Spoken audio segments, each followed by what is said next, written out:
हम पढ़ेंगे।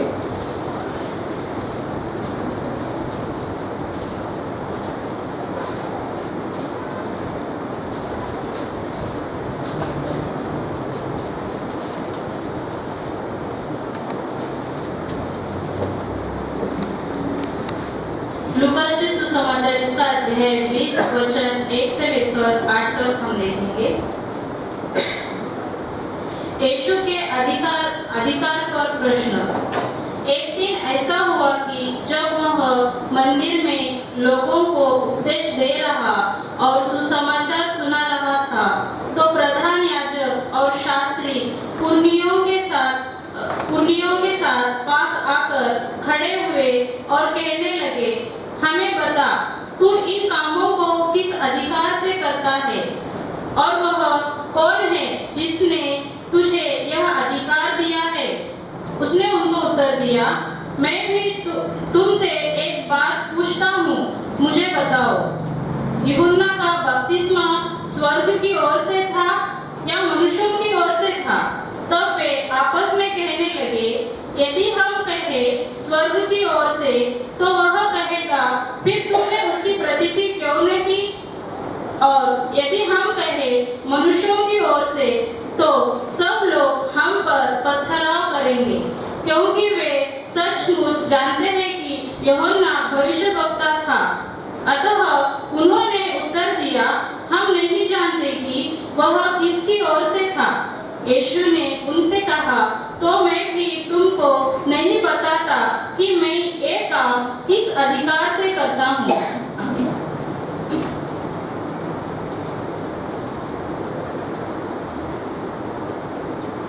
आज का वचन हमसे रवि अंकल बांटेंगे।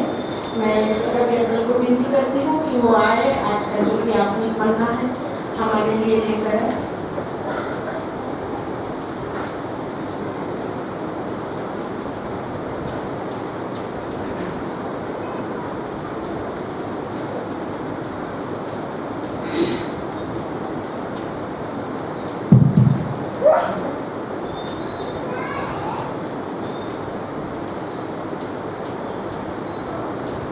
प्रभु के नाम में सभी को प्रेज द लॉर्ड। जोर से बोलो, praise the Lord. Thank you very much. पवित्र पवित्र पवित्र प्यारे प्रभु जी, वंश पापी पर तूने दया कर पिता परमेश्वर और एक मौका दिया है। और पवित्र प्रभु जी, मैं बात की माँ के गर्भधारण से लेकर बात की पिता परमेश्वर, लेकिन तूने जगत की ओर से अच्छे माँ बाप दिए हैं, सगे समृद्धि दिए हैं, कांग्रेगेशन दिए हैं, परिवार दिया है। उसमें बढ़ते हुए पिता परमेश्वर तूने सुधि ली है तेरे भक्त के द्वारा, प्रवचन के द्वारा, प्रार्थना द्वारा, पवित्र शास्त्र पठन द्वारा, मनन द्वारा पापों की मुक्ति पाकर पिता परमेश्वर हर एक तूने हमें एक मौका दिया है कि हम तेरी स्तुति करें, गौरव करें, महिमा करें। न बल्कि पिता परमेश्वर गए 12 दिन तक तूने हमें सुधी ली है। बाहर रहते हुए पवित्र प्रभु जी तेरे नाम के सुसमाचार हृदय में फैला, मार्गदर्शन हुआ। प्यारे प्रभु जी, तेरी स्तुति हो, तेरी महिमा हो। इस वचन पे बोलने के लिए और एक बार तूने मुझे एक पवित्र सप्ताह के दूसरे दिन यहाँ पे खड़े होने के लिए शक्ति मत धैर्य दिए। तेरे नाम की स्तुति गौरव महिमा करता हूँ, आमीन।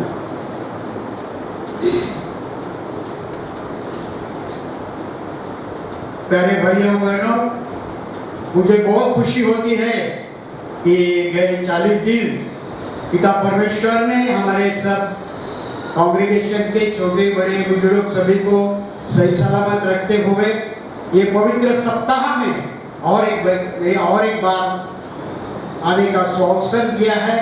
40 दिन में मेरे को बहुत खुशी होती है कि 40 दिन गुड फ्राइडे, ईस्टर, पुनरुत्थान मुझे बहुत अच्छा लगता है, क्रिसमस से भी बढ़कर। क्यों आप ये पूछेंगे? सभी को पता है कि सभी देवताओं में जयंती है, उनका जन्म है। लेकिन मेरे प्रभु का पुनरुत्थान है। किसी का व्यक्ति का नहीं, किसी धर्म के गुरु का नहीं, किसी का नहीं, सिर्फ एक ही है, प्रभु यीशु मसीह, जिसका पुनरुत्थान है और उसका एक त्रोतक है और उसका जो है तो अभी भी इतिहास में भी है और अभी जहाँ पे उनकी कब्र है वो भी खाली है, खाली कब्र अभी भी वहाँ पे आप कोई देखे होंगे, कोई देखे थे, सभी को पता है कि खाली कब्र है। हमें गर्व है, घमंड है और हमें अभिमान है कि मेरा प्यारा यीशु मसीह अब भी हमारे साथ जिंदा है, हमारे साथ जिंदा है। हम घोषणा की है कि हमारा प्रभु यीशु मसीह जिंदा है, हमारा प्रभु यीशु मसीह जिंदा है, सचमुच हमारा प्रभु यीशु मसीह जिंदा है। हम सब जन यूहन्ना 3:16 अपना जोर से बोलेंगे, यूहन्ना 3:16।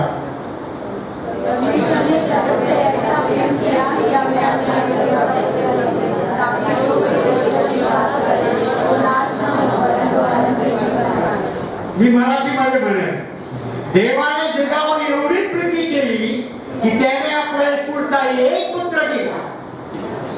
कशासाठी? देवाने जगावर एवढी प्रीती केली की त्याने आपला एकुलता एक पुत्र दिला, यासाठी की जो कोणी, इथं नाही म्हटलं रवी निर्मल, रवी फॅमिली, आमची फॅमिली, मेघाली चर्च, नांदेड किंवा कुठले, तसे नाही म्हटलं। देवाने जगावर एवढी प्रीती केली की त्याने आपला एकुलता एक पुत्र दिला, यासाठी की जो कोणी जगातील, पूर्ण जगातील जो कोणी त्यावर विश्वास ठेवी त्याचा काय नाश होण्याचा त्याला काय सार्वकालिक जीवन प्राप्त व्हावे। प्रियांनो, तुम्ही आणि मी आज या पवित्र सप्ताहामध्ये गावात मोठे त्याने आवाज कमी केला। आज तुम्ही आणि मी या पवित्र सप्ताहामध्ये आलेलो आहोत आणि विश्वासाने आलेलो आहोत। सार्वकालिक जीवन मिळण्याच्या आशेने आपण इथे आलेलो आहोत।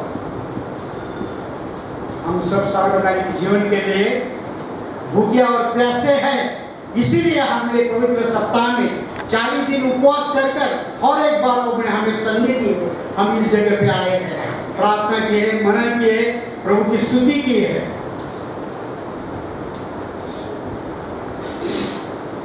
तो मैं ये कहूँगा कि ख्रिस्ती समाज जो है एक विश्वासी है। तत्व जो ख्रिस्ती समाज क्या है, ख्रिस्ती समाज का जो तत्व है वो विश्वास, प्रेम, प्रीति और आशा। विश्वास हमारा है प्रभु यीशु मसीह पे, पवित्र परमेश्वर पे है, उसके पुत्र पर हमारा विश्वास। विश्वास अगर नहीं है तो कुछ भी नहीं है।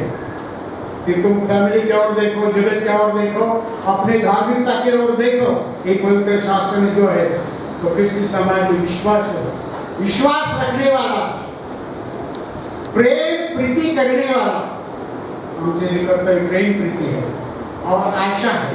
आशा कैसे? काय की आशा है हमें? धन दौलत की नहीं, कुछ नहीं, प्रॉपर्टी की नहीं, वो तो आते रहेंगे। जितनी मेहनत करेंगे उतना वो देते रहेगा, किसी का हम चुरा के नहीं लेंगे। मेहनत से कमाएंगे, मेहनत से परमेश्वर के पास प्रार्थना से मांगेंगे, परमेश्वर हमें देगा। लेकिन विश्वास, प्रीति और आशा, लाइक सार्वकालिक जीवन की आशा हमें है। और वो तृप्त करने के लिए अरे हमारे मेरे भाई बहन ने, बच्चों ने, बुजुर्ग ने उपवास किए हैं ना, इधर से कुछ ये सब कुछ नहीं उपवास किए, कुछ भी 1 दिन, 2 दिन, 3 दिन, 40 दिन, लेकिन ये 40 दिन में हमने उपवास किया है। खुद के लिए क्या है, समाज के लिए क्या है, बच्चों के लिए क्या, प्रभु यीशु मसीह के लिए क्या है, सभी के लिए हमने उपवास किए हैं और परमेश्वर ने हमको यहाँ तक आज पवित्र सप्ताह के दूसरे दिन तक लाया है। मुझे बहुत खुशी लगती है कि पिलर हमारे तैयार हो रहे हैं। पहले हम प्रोग्राम करते थे, उसमें ढूंढना पड़ता था कौन लीड करेगा, कौन संदेश देगा, 2-2, 4-4 बार, फिर उसमें से निकलता होगा कि याला तर 4 आज ठिकाण करे, मला फक्त 2 ठिकाण दिले, त्याला लीड करायला दिलेला, ऐसा कुछ निकलता था। लेकिन मुझे प्रोग्राम में बहुत खुशी हुई कि हमारे नौजवान छोटे छोटे 10वीं के लड़के लड़कियां भी लीड किए, हमारे नौजवान ने तो किया है, बुजुर्ग ने भी किया है, सभी ने लीड किया है, संदेश दिया है। वो हमने आने से था, लेकिन सुना है कुछ जगह पे जाने की उन्होंने रिक्वेस्ट किए, अंकल आप आ जाओ, हम जाके सुना है। प्रभु की स्तुति हो, गौरव हो, महिमा हो। मुझे बहुत खुशी है कि मेरी कलीसिया बढ़ते जा रही है। उसके लिए जो मेंढपाल है हमारा, वो मेंढपाल हरी भरी पूर्णा घेऊन जात आहे, संत पाण्याजवळ नेत आहे आणि ते पाणी, ते जीवनी पाणी माझ्या मंडळीतील प्रत्येकाला ते देत आहे। प्रभू करो या लेकराची वाढ दिवसांदिवस करो, प्रभू त्यांच्या कुटुंबियाला आशीर्वादित करो, अशी आमची मंडळीची प्रार्थना आहे। एल्डर्सच्या दृष्टिकोनातून आमच्या सर्वांकडून परमेश्वराकडे तुमच्यासाठी प्रार्थना आहे। ह्या दृष्टिकोनातून रवी अंकलचं गाण्याशिवाय काही असंच नाही बाबा। तर एक छोटंसं गाणं आहे, त्याचं स्वरचित आहे।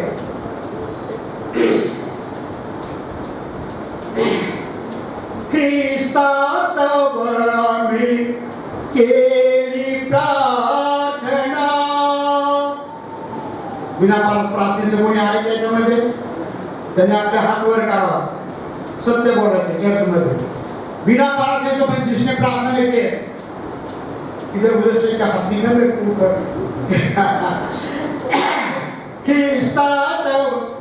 की जयंत है, उन्हें ऊपर हाथ करे, उन्हें प्रार्थना नहीं करते बोलते, आपको सबको पता है। ख्रिस्तास्तव आम्ही केली प्रार्थना, दाविला पवित्र दिन तू आम्हाला। ख्रिस्तास्तव आम्ही केली प्रार्थना, दाविला पवित्र दिव तू आम्हाला। सुखरूप ठेवूनी सान थोरा, आलो प्रभुजी आज भक्तीला, आलो प्रभुजी आज भक्तीला।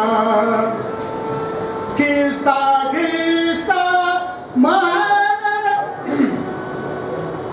जमनी विश्वासू भक्तीला, उपास समयी सहाय्य करता, आशीर्वादित केले तू आम्हाला। उपास समयी सहाय्य करता, आशीर्वादित केले तू आम्हाला। ख्रिस्ता गौरवियाच्या अनुयायाने भक्तीला, स्वपापे आम्ही पदरी घेतो, तव अधिकारे सार्वकालिक जीवन दे आम्हाला, सार्वकालिक जीवन दे आम्हाला। ख्रिस्ता शांतीचा राजा, कवितावादी तू चला, तव आज्ञाचे पालन करता, मलिन हृदय हे स्वच्छ करूनी, समर्पित करीतो आज तुला, समर्पित करतो आज तुला। ख्रिस्तास्तव आम्ही केली प्रार्थना, दाविला सुदीन तू आम्हाला, दाविला सुदीन तू आम्हाला।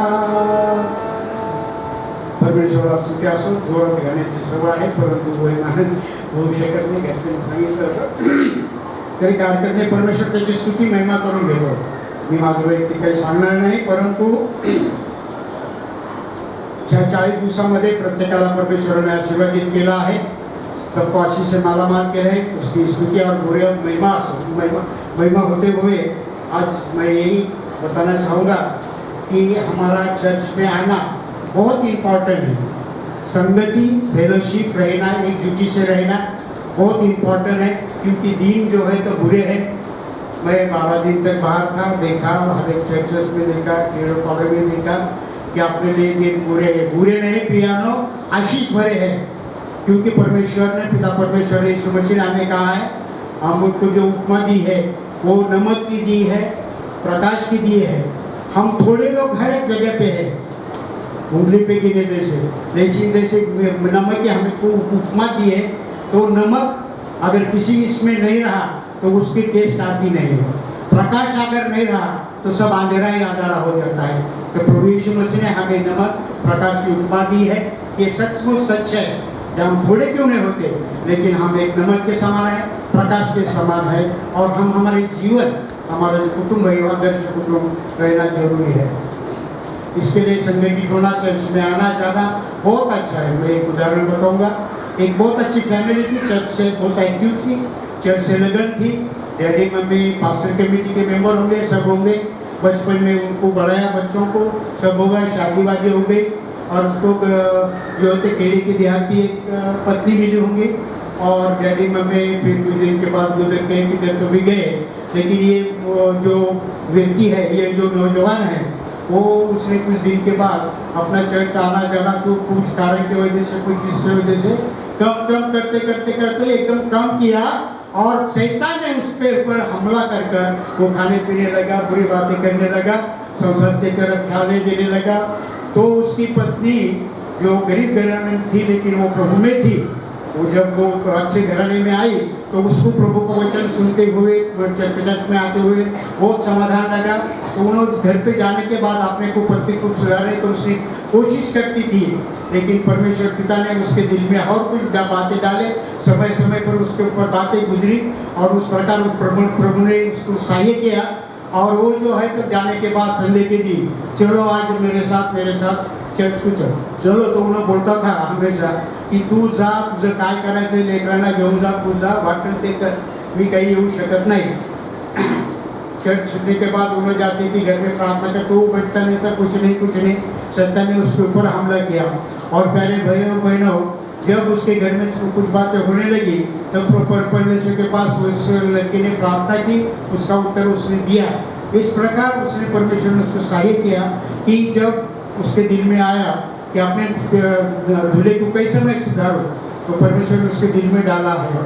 तो जब वो चर्च छूटने के बाद घर पे जाती थी, अपने पति को बोलती थी कि आप भी नए डीएस आए, बहुत अच्छा संदेश देते हैं, नए फिर पास्टर साहब आए, अपने चर्च के बच्चे जो बच्चे बड़े हो गए, ऐसा है वैसा गाते हैं, ये करते हैं, शास्त्रवाद संदेश देते हैं, बहुत कुछ अच्छी बात पर, लेकिन उसका ख्याल नहीं था। अगं म्हणे तू मला काय शहाण्या गोष्टी सांगतेस, काना मागून आली, शहाणी झालीस, मला या गोष्टी तू सांगू नकोस।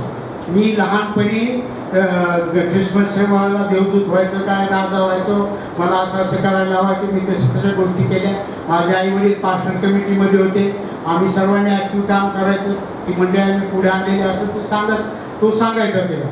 आणि मग ती म्हणे ते केलं, पण आता सध्या आपल्या लेकरांसाठी आपल्याला चर्चमध्ये जाणं, संगतीने राहणं आणि शब्द ऐकणं, त्याच्यामुळे आपल्यामध्ये बदल होतो। नाही तुला करायचं तू कर, माझं काही नाही, पण माझं जे चालू ते चालू ठेव, काही हरकत नाही।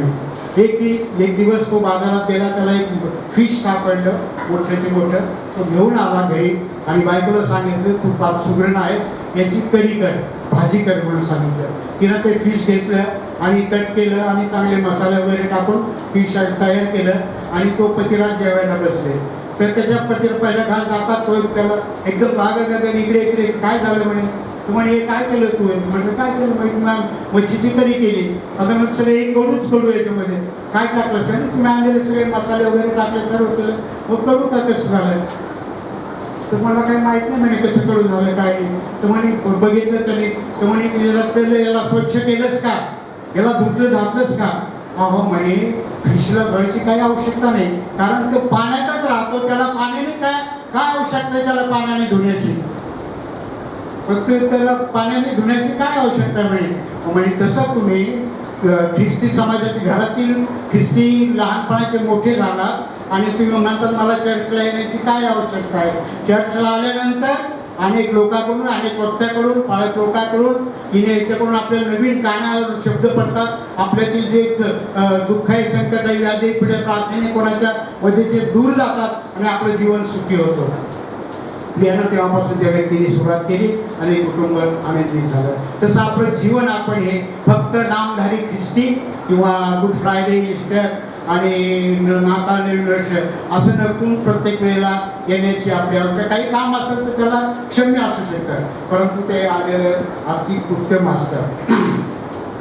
आणि त्या गोष्टी याच्यामधून मी सांगितल्या, परंतु आपण संदेशाकडे जाऊ. पवित्र पवित्र पवित्र प्यारे प्रभु जी, तेरे नाम की स्तुति करते हैं प्यारे प्रभु जी. तेरे वचन की ओर मैं बोलने के पहले पवित्र प्रभु जी तेरे चरणों में आता हूँ पिता परमेश्वर. जो भी मैं बोलूँगा पिता परमेश्वर मेरे दिल होते हुए पवित्र आत्मा के शब्द से हम बोले बड़े बड़े बोलो ऐसे तुम कर पिता परमेश्वर. की परमेश्वर नाम आमीन. प्यारे भाई और बहनों, हमने अभी एक शास्त्र पाठ पढ़ा है, लूका रचित सुसमाचार, उसका 20वां अध्याय 1 से 8 तक. हम हर एक साल प्रत्येक वर्षाला आपण यावरती विचार केला आहे. प्रत्येक व्यक्तीने विचाराचे आपलं प्रदर्शन केलं आहे, विचार प्रगट केलेले आहेत. परंतु पवित्र वचनातील, पवित्र शास्त्रातील वचन जे आहे ते प्रत्येक व्यक्ती आणि प्रत्येक वेळेला नवीन काहीतरी घेऊन येतं. त्या दृष्टिकोनातून याच्यावर प्रकाश टाकण्याचा प्रयत्न केला आहे. आणि प्रभू करो हे वचन तुमच्यासाठी, माझ्यासाठी आशीर्वादित असेल हो, त्यासाठी मी प्रार्थना. या ठिकाणी लिहिलं आहे, यीशु के अधिकार का प्रश्न. अधिकार, अधिकार प्रियांनो, अधिकार आज जग जे उलटा पालट होत आहे, जगामध्ये, कुटुंबामध्ये, राज्यामध्ये, चर्चमध्ये, या सर्व ठिकाणी अधिकार हा शब्द आला तेव्हा त्याला विरोधक असतातच. अधिकार आला की त्यावर जबाबदारी असतात. मग ते आपल्याला कुठल्याही प्रकारचा कुटुंबाचा सुद्धा आपल्यावर अधिकार असतो, कुटुंबाचे आपण अधिकारी असतो. सगळ्या गोष्टीमध्ये अधिकार शब्द आला की त्याची उलटापालट होतच असते. या दृष्टिकोनातून आम्ही पवित्र शास्त्रामधून जर याच्यावर विचार करत गेलो तर हा फार मोठा याचा गहन असा विषय आहे. आणि खरोखर ह्या विषयामधून आपण जे बघणार आहोत त्यामध्ये या ठिकाणी लूका रचित इसका सुसमाचार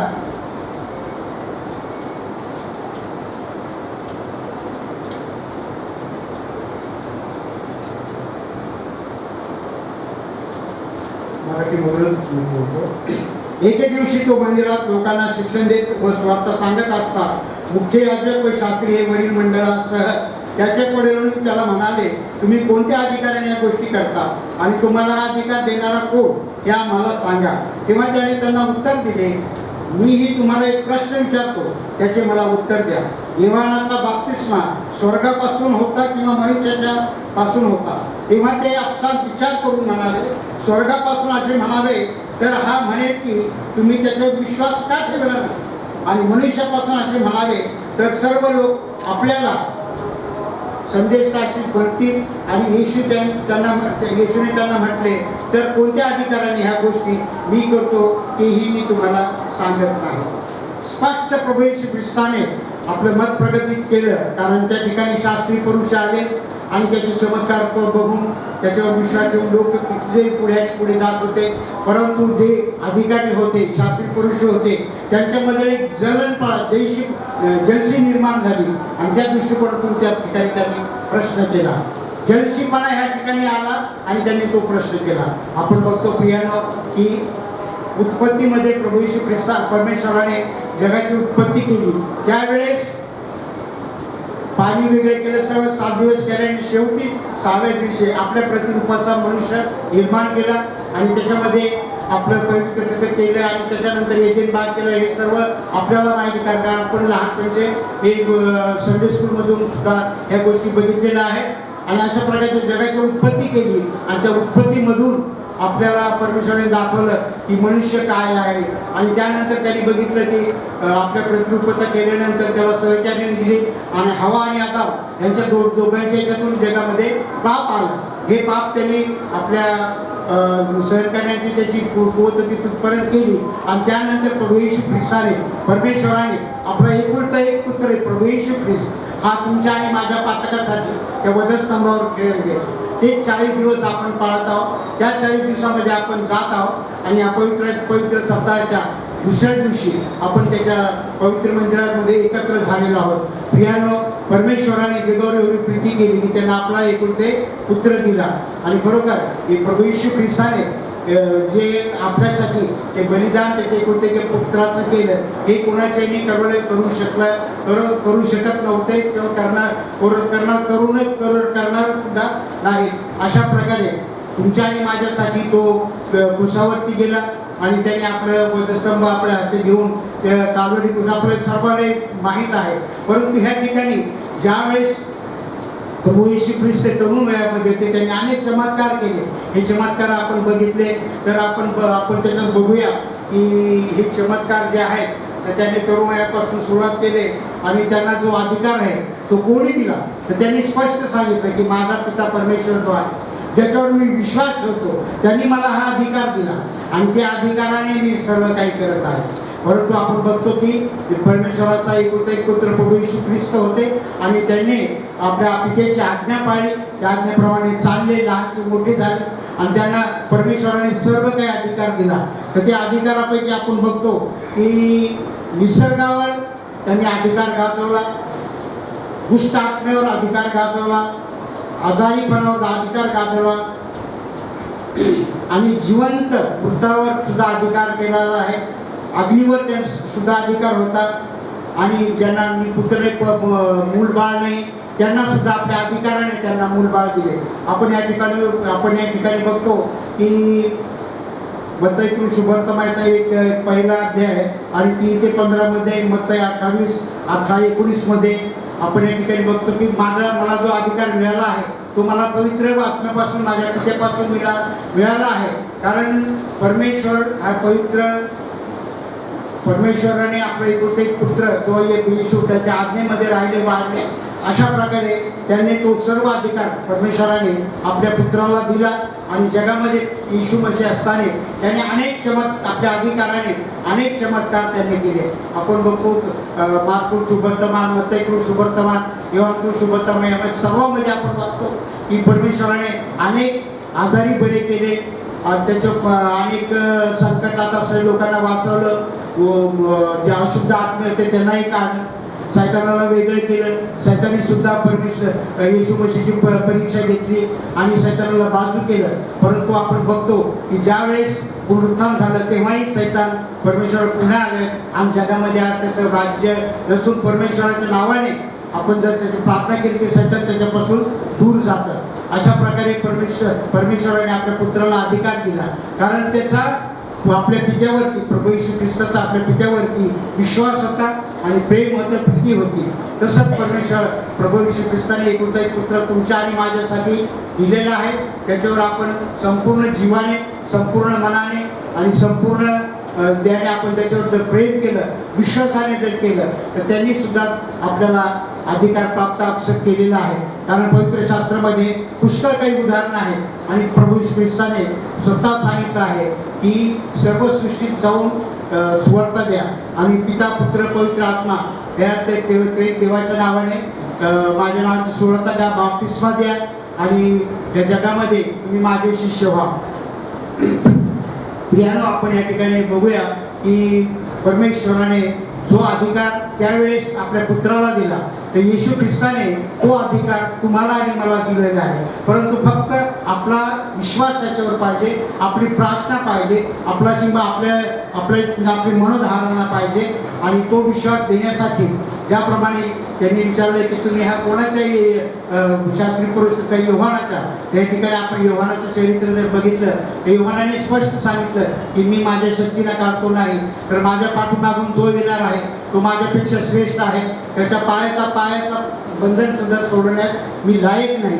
योहानाने स्पष्ट केलं असं आणि त्यांनी सांगितलं की मी तुमचा पाण्याने बाप्तिस्मा करतो परंतु माझ्या पाठीमागून जो येईल तो पवित्र आत्म्याने तुमचा बाप्तिस्मा देईल. आणि योहानाला हे सांगितलं की त्याच्यावर पवित्रासारखा पवित्र आत्मा येईल तोच माझा निवडलेला पुत्र आहे आणि तो जगासाठी. कोणी योहानाला बाप्तिस्मा करणारा योहान म्हणतं, कोणी अरण्यात भविष्यवाणी देणारा योहान मानतो, परंतु त्यांनी साक्ष दिलेले आहे की मी परमेश्वराने मला अगोदर पाठवला आहे की त्याचा मार्ग सिद्ध करण्यासाठी, आणि तो मार्ग त्यांनी सिद्ध केला. आज तुमच्यावर आणि माझ्यावर ही जबाबदारी, आणि आपण निवडलेले, विश्वास ठेवलेले असे आहोत. तर परमेश्वराचा मार्ग आम्हाला सिद्ध करायचा आहे. कारण प्रभू येशू ख्रिस्ताने त्याच्या पित्याने त्याला जो अधिकार दिला आहे, तोच अधिकार तुम्हाला आणि मला दिलेला आहे. फरक इतकाच आहे की या ठिकाणी जा, सर्व सृष्टीत माझ्या नावाची घोषणा करा, पिता पुत्र पवित्र आत्म्याच्या नावाने त्यांना बाप्तिस्मा द्या, आणि जे काही मी तुम्हाला आज्ञा केले ते पाळाव्यास त्यास शिकवा, कारण युगाच्या समाप्तीपर्यंत मी तुमच्या बरोबर आहे. प्रियानो, हे वचन फार मोठं आहे की परमेश्वराने जो अधिकार आपल्याला दिलेला आहे आणि त्या अधिकाराने आपण जर वागत आहोत, परंतु पिता पुत्र पवित्र आत्म्याच्या देवाच्या नावाने बाप्तिस्मा द्या. परंतु आजकाल आपण बघतो की पैसे देऊन सुद्धा बाप्तिस्मा होत राहिले आणि त्याला काही महत्त्व नाही.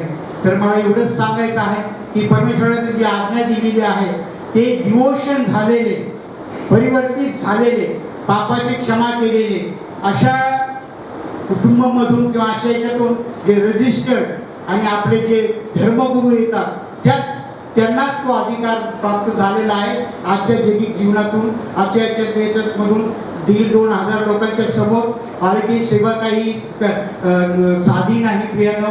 कारण आम्ही पालक लोकांना विचारत असतो, फार त्यांचं ट्रेनिंग अगदी सगळ्या गोष्टींना असे बांधल्यासारखं असतं, मजबूत असतं. त्यांची सेवा जी आहे सर्व उच्च स्तरीय आपण बघितलेलं आहे आपल्या याच्यामध्ये, की आपल्या पवित्र दिवसामध्ये, आपल्या आनंदाच्या दिवसामध्ये आमचे धर्मगुरू आहेत, त्यांचे आईबाप फेवरेट विषय काढण्याचा अर्थ नाही. परंतु मला एक सांगू द्या, हे संकट आलेलं सुद्धा असताना, त्यांच्यावर दुःख आलेलं सुद्धा असताना त्यांनी पवित्र आत्म्याने आपल्या उत्साहाने लोकांचा उत्साह मावळू दिला नाही, तर तो दुबळीत केला आहे. त्याला स्तुती असो, गौरव असो, असं डिवोशन झालेले. जर पालक असतील, रजिस्टर्ड पालक असतील, तर बरोबर हा ख्रिस्ती समाज कधी मागे राहणार नाही, त्याच्यावर अन्याय होणार नाही. आपण जो बघतो की कोणावर अन्याय झाला, का झाला, कसा झाला, फक्त आपण एक मॉब दाखवतो, आपण एक मार्गदर्शन करतो, हा चांगली गोष्ट आहे. परंतु त्याचं उगम कुठून असतं? जर ही ट्रेनिंग झाली, मजबूत झाले, डिवोशन पालक लोक आले, तर आपला ख्रिस्ती समाज पुढे आणि पुढे त्यांच्या वतीनं जाऊ शकतो. आपल्यावर जे कार्य आहे त्यांना सहकार्य करण्याची, आणि प्रभू येशू ख्रिस्ताने जे सांगितलं आहे, माझ्या नावाने तुम्ही सुवार्ता करता. तर आपण ज्या ठिकाणी आहोत, कार्यालयामध्ये, घरामध्ये, एरियामध्ये, त्या ठिकाणी आपल्या कृतीतून, आपल्या बोलण्या चालण्यातून, आपल्या वागण्यातून ख्रिस्ती इतरांना समजायला पाहिजे की हे ख्रिस्ती कुटुंब आहे, ख्रिस्ती व्यक्ती आहे, ख्रिस्ती तरुण आहे, ख्रिस्ती तरुणी आहे. मला एक दुःखाची गोष्ट आता समजत आहे की प्रियांना आपल्याकडे पालक लोकांची फार कमतरता आहे. तर तरुणांना मी एक एल्डर्सच्या दृष्टिकोनातून मार्गदर्शन करेन की आता पालकी सेवा आपली फार चांगली झालेली आहे, ट्रेनिंग झालेली आहे, ग्रॅज्युएशन नंतर चांगले कोर्सेस त्याच्यामध्ये आहेत, आणि ते केले तर समाजाकडून, परमेश्वराकडून आणि समाजाची सेवा होत असताना परमेश्वराची सेवा होते. आणि चांगल्या प्रकारचे सध्याच्या युगाच्या मानाने सगळं काही चांगल्या गोष्टी असतात. तर कोणी तयार असेल, डिवोशन म्हणजे स्वतःवरून, त्यांच्या आई वडिलांनी सांगल्याबरोबर नाही, किंवा काहीतरी संकट आलं म्हणून पालखी, तसं नाही, तर डिवोशन स्वतःच्या मनाने तयार होऊन जर जात असतील तर परमेश्वर, आम्ही प्रार्थना करतो, परमेश्वर त्यांना सर्वतोपरी सहाय्य करेल. आणि ही जी आहे अधिकार परमेश्वर पित्याने, प्रभू येशू ख्रिस्ता, परमेश्वर पित्याने प्रभू येशू ख्रिस्ता आपल्या पुत्राला दिलं, आणि पुत्राने तुम्हाला आणि मला दिलेला आहे. परंतु तो कशा प्रकारे वापरायचा आहे, कशा प्रकारे आपण त्याला पुढे न्यायचा आहे, हे तुमच्यावर आणि माझ्यावर डिपेंड आहे. तुम्ही आणि जर आपण प्रयत्न केले तर त्यांनी दिलेले जे अधिकार आहेत आपण सुद्धा करू. आपल्याकडे ख्रिस्ती बांधव येतात प्रियानो, ते म्हणतात आमच्यासाठी प्रार्थना करा, तर ते हायगाय करू नका. जिथं असाल तसं असाल, जशी येईल तशी प्रार्थना करा त्यांच्यासाठी, आणि त्यांचं समाधान नव्हे परंतु ख्रिस्ताची स्तुती त्या ठिकाणी गावा. आणि तुम्हाला ज्या ठिकाणी परमेश्वराची सेवा करण्याची संधी आहे, परमेश्वराने जो अधिकार तुम्हाला आणि मला दिलेला आहे त्याची सेवा करण्याचा आणि रोगमुक्त करण्याचा, काही प्रार्थनेद्वारे, काही गीताद्वारे, आपल्या प्रत्येकाला अनेकाने टॅलेंट्स दिले आहे. तो एक टॅलेंट्स असून तो एक अधिकार प्रभू येशूने तुम्हाला आणि मला दिलेला आहे. तो अधिकार जर आपण वापरला त्याच्या सेवेसाठी, त्याच्या गौरवासाठी, त्याच्या महिम्यासाठी, त्याच्या स्तुतीसाठी, तर परमेश्वर आपला समाज जो बोटावर मोजण्यासारखा आहे जगामध्ये मोठे आहेत, परंतु आपण इकडे बघितलं तर आपलं बोटावर मोजण्यासारखा आहे तो दुगणित आशीर्वादित झाल्यासारखी. जसं पवित्र शास्त्रामध्ये तुझी संतती ही वाळूच्या कणासारखी होईल, अगणित होईल, असा माझा समाज जो आहे पुढे आणि पुढे जाईल. परंतु प्रभू येशू ख्रिस्ताने जो अधिकार दिलेला आहे त्या अधिकाराचा आम्ही योग्य उपयोग करायला पाहिजे. योग्य वेळ, योग्य संधी ज्यावेळेस आमच्यावर येते त्यावेळेस आम्ही त्याने योग्य प्रकारे त्याचा उपयोग करायला पाहिजे. मी त्यावेळेस सांगू इच्छितो की जो अधिकार त्यावेळेस प्रभू येशू ख्रिस्ताने दिला त्याच्यापैकी काही निवडक लोकांची मी आठवण करतो यावेळेस की आपले मेथॉडिस्टचे जे फाउंडर आहेत जॉन वेस्ली आणि वॅगनर साहेब, त्यांनी हे स्वीकारलं. त्यांनी आपल्या अधिकारातून मंडळांच्या स्थापना केल्या, हे आपण कधी विसरू शकत नाही. बोर्डिंग शाळा काढल्या, हॉस्टेल काढले, हॉस्पिटल्स काढले, गरिबांसाठी, अनाथ लेकरांसाठी स्कूल काढले. तर त्याच्यामधून आम्ही पुढे आलेलो आहोत. आपण प्रत्येकाचं, मी सुद्धा त्याच्यातूनच आलेलो आहे बोर्डिंग शाळेमधून. आणि त्याच्यानंतर टॉम डॉब्सन होते, ते CNIचे होते. त्याच्यानंतर पायपर साहेबांवर मी स्वतः बघितलेलं आहे की ते एक उंच धडडे असं तुम्हाला माहीत असेल, औरंगाबादकडचे ते त्यांना माहीत आहे. त्याचा जो मर्डर झाला ते येशू प्रभू याला क्षमा कर असं ते म्हणून त्या शेतावरती जे लोकांसाठी जे शेत करत होते त्यांच्या याच्यात एका त्यांच्यात सेवकाने त्यांच्यात एक सुळा भोसकला आणि तो आरपार गेला. परंतु मिशनरी असल्यामुळे अंगामध्ये ते जर्सी घालत असत. आम्ही मी त्यावेळेस लहान होतो पण डोळ्यांनी मी त्यांना बघितलेलं आहे. असं सेवकांनी सेवा केलेली आहे. ती जमीन जुमला तो बंगला आतापर्यंत आहे. अशाच प्रकारे पायपर साहेब, सिस्टर विल्सन आणि विल्सन कॉलेज जे आहे ते प्रकारचे आहे. डॉक्टर केनी, डगलस, विलियम.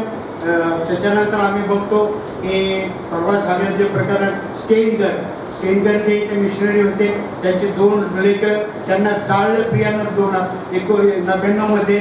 आणि त्यांच्या पत्नीनं सांगितलं की ज्यावेळेस ते यांनी पंतप्रधानांनी विचारलं त्यांना आम्ही काय शिक्षा करायची, तर त्यांनी सांगितलं की यांना काही शिक्षा करू नका, त्यांना सोडून द्या. सर्व जगामध्ये त्यांचं नाव अमर झालेलं आहे स्टेनगर म्हणून. आणि अशा प्रकारे परमेश्वराने त्या भक्तांना अधिकार दिले. त्या अधिकाराचा उपयोग त्यांनी शिक्षणासाठी, हॉस्पिटलसाठी, रुग्णसेवेसाठी, शिक्षणाचा आत्मे जिंकण्यासाठी, त्याच्या स्तुतीसाठी, महिमेसाठी आणि अनेकावर संकट मिळवून त्यांनी आपल्या जे धर्मगुरू आहेत, पवित्र निवडलेले लोक जे आहेत आणि जे दीक्षित आहेत अशांना अशा प्रकारे मदत केली आणि ते समाज आपलं त्यांचे ते जीवन त्यांनी पुढे नेलं. ते चॅलेंज आज तुम्हाला आणि मला आहे. मिशनरी लोक नाही, परंतु आपल्याला ते चॅलेंज आहे ते आपल्यापैकी सुद्धा हे आपण करू शकतो. तर तेवढाने करायचा प्रयत्न केला. त्याच्यामध्ये आपल्याला एक शाळेशिवाय फक्त मनोवृत्ती आणि कृती हे 2 गोष्टी आपण आपल्याजवळ बाळगल्या तर परमेश्वर त्याचा आपण स्थायी झाल्याशिवाय कसा कधीही राहू शकत नाही. अशा प्रकारे परमेश्वराने आपल्या प्रिय पुत्राला प्रभू येशू ख्रिस्ताला सर्व अधिकार दिला. त्यांनी स्पष्ट बायबलमध्ये, आता मी रेफरन्स देऊ शकत नाही, देणार नाही, परंतु स्पष्ट सांगितले आहे की तिच्यापासून मला सर्व अधिकार मिळाला. आणि त्यांचे जे विरोधक होते त्यांची तोंड बंद केली. आजही माझ्या समाजाला आवश्यकता आहे की कोणी काही प्रश्न विचारू, कोणी काही म्हणू, पण माझा काही असं बळकट पाहिजे, मजबूत पाहिजे. मराठीमध्ये म्हण आहे, आपलं स्वतःचं नाणं कणकण पाहिजे. आपलं स्वतःचं नाणं कणकण असलं तर कोणी आपल्याला ते त्याला खोटं बनवू शकत नाही. माझ्या घरातील व्यक्ती प्रत्येकजण ही विश्वासू असली, विश्वासू कुटुंब असलं तर परमेश्वर तो सर्व काही अधिकार तुम्हाला आणि मला देण्यास तयार आहे, दिलेले आहे. परंतु त्याचा उपयोग आपण कशा प्रकारे करत आहोत. आपले धर्मगुरू आहेत ते कशा प्रकारे करतात, आपण जे मंडळीत आहोत, आपण जे निवडलेले आहोत, आपण कशा प्रकारे त्याचा उपयोग करत आहोत. त्या अधिकाराचा प्रत्येकाने आत्मपरीक्षण या 40 दिवसात पवित्र सप्ताहामध्ये करण्याची वेळ आहे. आणि आपण ज्यावेळेस परमेश्वराला सामने जाऊ त्यावेळेस आपण म्हणायला पाहिजे की प्रभू तुम्हाला जो अधिकार दिलेला होता जगामध्ये तुम्ही अशा प्रकारे वापर त्याचा केलेला आहे. आपण केव्हाही का प्रभू धर्मी लोक आले प्रार्थनेची वेळ कुठेही नाव म्हणू नका, तर तो अधिकार दिला त्याचा उपयोग तुमच्या आणि माझ्या जीवनासाठी, ख्रिस्ताच्या सुवार्तेसाठी आपण पुढे आणि पुढे नेण्याचा प्रयत्न करायला पाहिजे. प्रियाकडे मला एक सांगायचं आहे की आपल्या चर्चमधून एक इथे वाडीतून तुम्हाला माहीत असेल एक भटकेवाले काका यायचे. कोणाला आठवतात ते? पटके व पट्टा बांधून वगैरे याचे इथं बसायचे आणि त्यांच्या निरंतर ते प्रार्थनेला राहायचे, विधर्मी होते. परंतु त्याच्यानंतर त्यांनी प्रार्थना केली, त्यांचा मुलगा सुधारला. त्या मुलाला एवढा काही प्रभू येशू ख्रिस्ताने आशीर्वाद दिला की ते प्रार्थना करू लागला. तो मुलगा इतकी प्रार्थना करू लागला की प्रभू येशू ख्रिस्ताच्या नावाने मी स्वतः आम्ही रेव्हरंड डॅनियल होते इथे, आम्ही गेलेलो त्या गावाला आणि तो कुठलंही झाड दिसलं तर पालावर उघडायचा आणि द्यायचा, प्रभू येशू ख्रिस्त तुझा आधार जावं. आणि खरोखर लोक साक्ष द्यायचे की आधार तो जात असे. आजूबाजूचे त्याच्या शेतातल्या आजूबाजूला झाडाला पानं राहिले नव्हते. परंतु काय झालं, कुठं झालं, काय काही माहीत नाही. परंतु आज ते घर, ते आजोबा नाही, ते घर नाही, काही नाही, काही. तर त्याचा ते कशा प्रकारे काय झालं ते परमेश्वराला माहीत, त्या व्यक्तीला माहीत. परंतु हे जीवन जे आहे तर परमेश्वराने ते आपल्याला दिलेलं असतं. ते त्याच्या ज्ञानात, सद्गुणात, भयात आणि त्याच्यावर विश्वास ठेवून त्याच्या भयाने आपण याचा उपयोग केला तर परमेश्वर आपल्याला आशीर्वाद देतो करतो. दुसरं एक आपली गोष्ट आहे की मनमाडला नांदेडवरून गाडी जायची, प्रार्थना करणारे मामा होते, त्यांचं नाव मला आठवतं पण आता लक्षात आहे ना, त्याच्यासाठी सुद्धा लोक जायचे. त्याला एक अधिकार दिला होता सर्व रोग मुक्त करण्याचा, पण आज ते नाव नेश आहे, कुठे काहीच नाही. याला कारण काय तर परमेश्वर माझा प्रभू येशू ख्रिस्त सर्व अधिकार देणारा, सर्व अधिकार काढून घेणारा. आपण बघतो की सहनशीलता, कारण परमेश्वराने आपल्या इकडे एक मानव रूप धारण करून दिला. तर त्याच्या ठिकाणी राग सुद्धा आहे, क्षमा सुद्धा आहे आणि पवित्र आत्मा सुद्धा आहे. सर्व विचार तो आपल्याला करतो. पण त्याप्रमाणे शासन सुद्धा आपण जर त्याच्या विरुद्ध गेलं तर शासन सुद्धा देण्याशिवाय कदापि राहत नाही. आपण म्हणतो की व्यक्ती अशी होती, तशी होती, याला आधार दिला, तिथे दिला आणि त्यातून तो बरा झाला. ते साक्षी येऊन समोर देतात की मंडळीने प्रार्थना केली, साहेबांनी प्रार्थना केली, मला असं त्याला ते दान दिलं किंवा तो अधिकार दिला, त्याचा अधिकार केला, त्याचा रोग गेला. पण काही वर्षांनी समजतं की त्याच आधाराने तो गेला. प्रियानो, त्या व्यक्तीला त्या माध्यमातून, धर्मगुरूच्या माध्यमातून, मंडळीच्या माध्यमातून, कोणी घरी जाऊन वैयक्तिक प्रार्थनेतून त्याच्यासाठी प्रार्थना केली असते, त्याच्यातून तो बरा झाला. परंतु ह्या ठिकाणी परमेश्वराने पवित्र वचनामध्ये दिलेलं आहे की तुझ्या पापाची क्षमा झालेली आहे, यापुढे पाप करू नको. त्या व्यक्तीने पुन्हा जर पाप केलं तर तोच आजार येतो आणि त्याच आजारामध्ये परमेश्वर त्याला मृत्यू देतो. त्या ठिकाणी त्याला क्षम्य नाही. तर माझा प्रभू येशू ख्रिस्त प्रीती करणार आहे, प्रेम करणार आहे, दयाळू करणारा आहे, आपल्याला अधिकार दिलेला आहे. तो अधिकाराचा उपयोग आपण कशा प्रकारे करतो, आपलं आत्मपरीक्षण करायची वेळ या 40 दिवसात प्रभू करून वेळ झालेला आहे. आणि प्रभू करून तुम्हाला आणि मला हे जे शास्त्रवचन आहे, जो संदेश आहे, आशीर्वादित करू, त्याप्रमाणे वागण्यास सहाय्य करू. आमेन. पवित्र पिता परमेश्वराला माझ्या बुद्धीला स्पर्श केलास. वचनामधून बोललं पिता परमेश्वराला, या वचनामधून काही आवडलेल्या गोष्टी कोणाच्या मनात आणलेल्या असतील किंवा पिता परमेश्वराचा जीवाचा बदल होत असेल तो होते माझ्याकडे. तू आम्हाला जो अधिकार दिलेला आहे सध्याच्या जीवनामध्ये, त्या अधिकाराचा उपयोग पिता परमेश्वरा आम्ही कृतीने करायला सांगितलं. पवित्र प्रभूजी आमेन.